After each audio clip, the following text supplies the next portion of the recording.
Invisible Woman was just released on Veve over the weekend. She isn't a first appearance, she isn't the most popular superhero in the world, and there's also a fair few editions of her.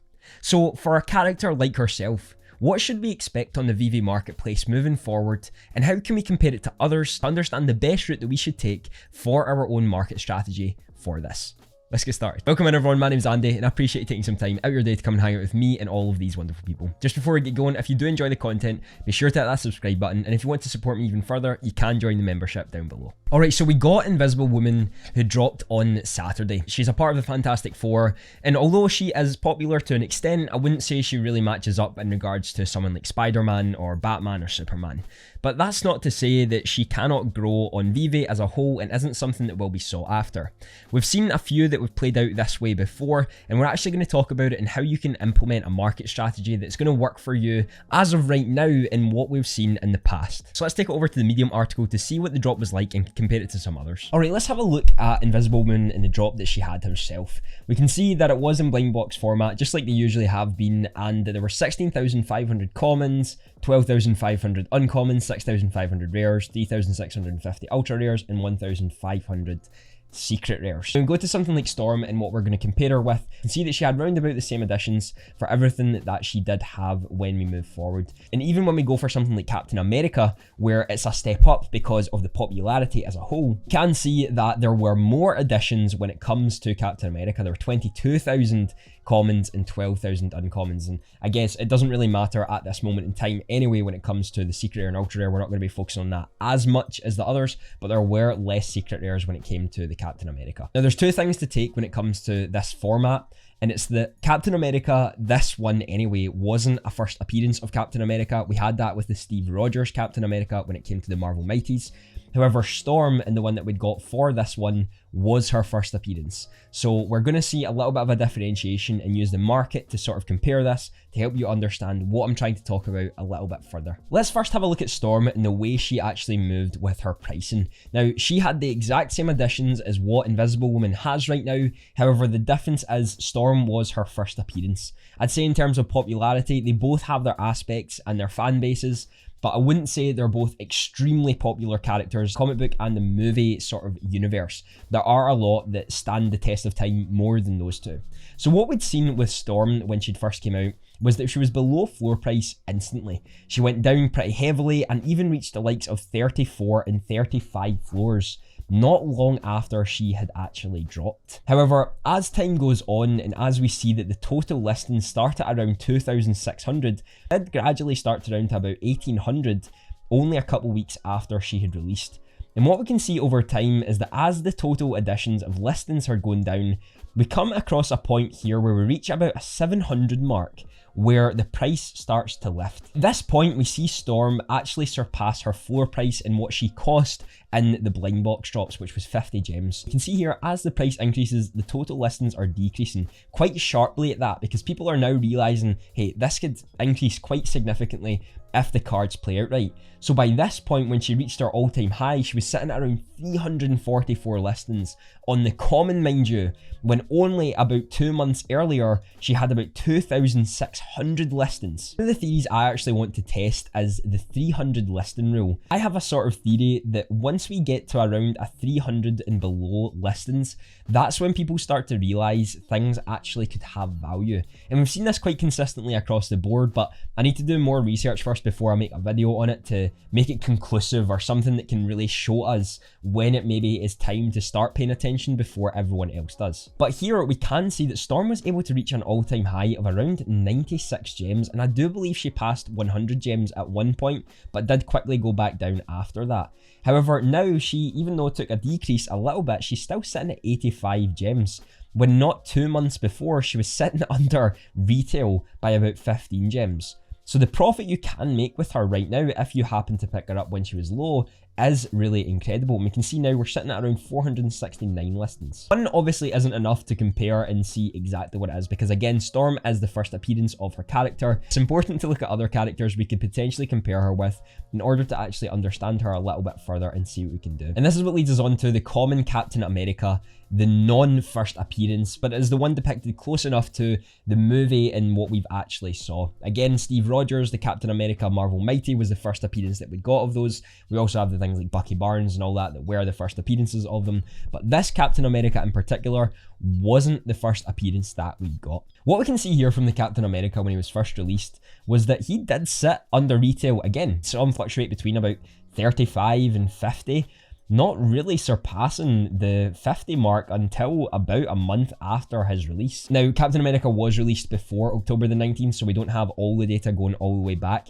However, he still sat under retail for the longest time. And we can only see when we got to around November the 13th, did they actually start increasing over retail price. Again, we see that when it comes to round about the under 300 mark of the total listings, that's when we started to see that quite significant jump for what was going on. We've talked about this before. What often happens when things jump quite heavily and the listings go down drastically, we see some people taking profits at that point. And this is actually why we see the listings increasing again and the price decreasing. People start to sell off at this point as he continues to go down a little bit further.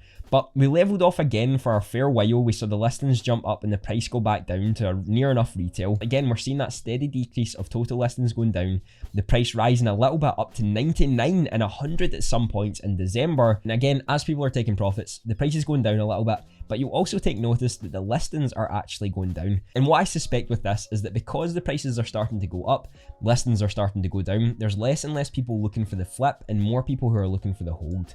So over time, once we got to January, we actually saw Captain America's price shoot up to around 199 gems, with the listings being at around 159, which is close to around about the all-time low that we had seen for Captain America. And I see this price continuing to increase over a period of time as the listings go down. What can we actually take from this data then, and to understand it a little bit further? Well, over time, people are realizing that these characters, although Captain America isn't FA, still an insanely popular character and something that people are genuinely after, as they prefer that over the sort of cartoonish version in the Marvel Mighties that you see.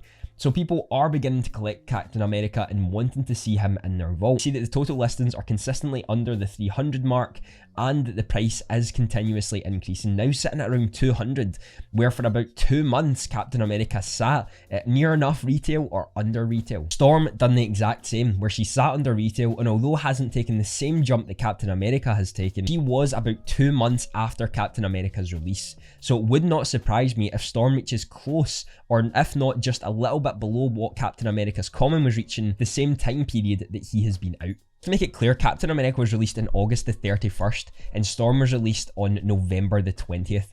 So there is a fair gap between them, and this is why obviously people aren't paying attention to them in the beginning, because there's a lot of editions of them. But now, as time progresses and less listings get on the market, that's when people are starting to actually understand, hey, this could be something we need to pay attention to. Let's then bring it to the most important point of this video and what we're actually talking about, to see if the data holds up and to see if this is actually going to play the same pattern as others have. Now, this is the Invisible Woman common, and she started around floor price. She stayed there and she did drop to around 44 or even 42 at some point. I actually managed to pick up 2 at 43. And now we're seeing her rise to about 54. And what this tells me is that people are learning. People are understanding that this is what's happening time and time again. It happened with Captain America, it happened with Storm. So people are now becoming more aware of what these prices can do. And what I'm going to show you here is that the total listings again started around what Storm sat at, with around 2,200, 2,300.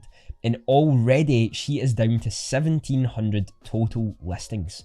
Now, how I see this playing out is that over time, in around about 2 months or so, we're going to see the exact same pattern as what Storm and Captain America took. Although this isn't the first appearance of Invisible Woman, it's still a character that many people know. We have a Fantastic Four movie coming out potentially next year, with the cast potentially being announced in the next coming weeks.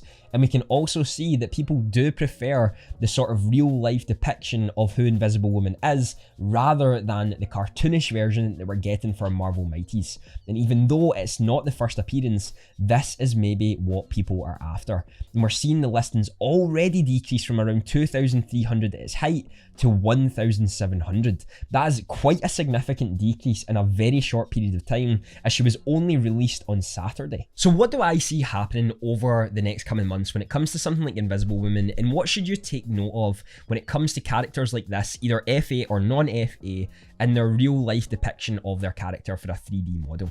Well, what I see at the start is a lot of people undervaluing the actual cost and potential of these characters. Because there's a lot of additions, and potentially because it's not an FA, people are going to be going back to some of the grails and maybe why they sit at those marks. However, what we have to realise is that more and more people are coming onto this platform, meaning that the average consumer isn't actually going to be able to afford something like a Secret Rare Spider-Man or a Todd McFarlane Batman. So they're looking for a way to actually get in, start collecting themselves, and some of the things like these are their ease of use of actually getting in and having their first collectible in their vault being the 3D model instead of something maybe like a comic which you could get for cheaper. People know of Fantastic Four and less people know of things like the Mermicornos, so maybe their first target is something that they actually know of and have grown up with. The Fantastic Four is something like that, X-Men is something like that, Captain America is something like that. And because people undervalue these in the beginning, they don't actually see the true value of what they could hold in the future if they're just willing to take that leap and pick them up early. This is a pattern I'm going to try to do over time and see if it plays out the exact same way for the others. Now I get once we have hundreds and thousands of drops, it's probably going to work differently, but because we're still in the very early stages of Veve, things are going to work in patterns just like anything else will. And if we can work out those patterns, we can make better investments for our ROI. And also, if you're looking to just pick them up for your vault, figure out the best times to actually pick them up for yourself and hold for the long run. This is a video I really wanted to make because I talked about it on the live streams, which we do usually every Thursday or so. So if that's something you want to come to and you can see more market analysis, then I definitely recommend stopping by and checking out the channel at that point. As we can see from some of the data, it does look like Invisible Woman could still be a fantastic pickup. But I'd love to hear your thoughts on this strategy and if it's something you're going to be taking forward, learning about a little bit more and understand this market analysis further when it comes to drops like this happening. I'd love for you to let me know down below. I know the video on the screen right now will be something you'll love to watch. Have a fantastic day.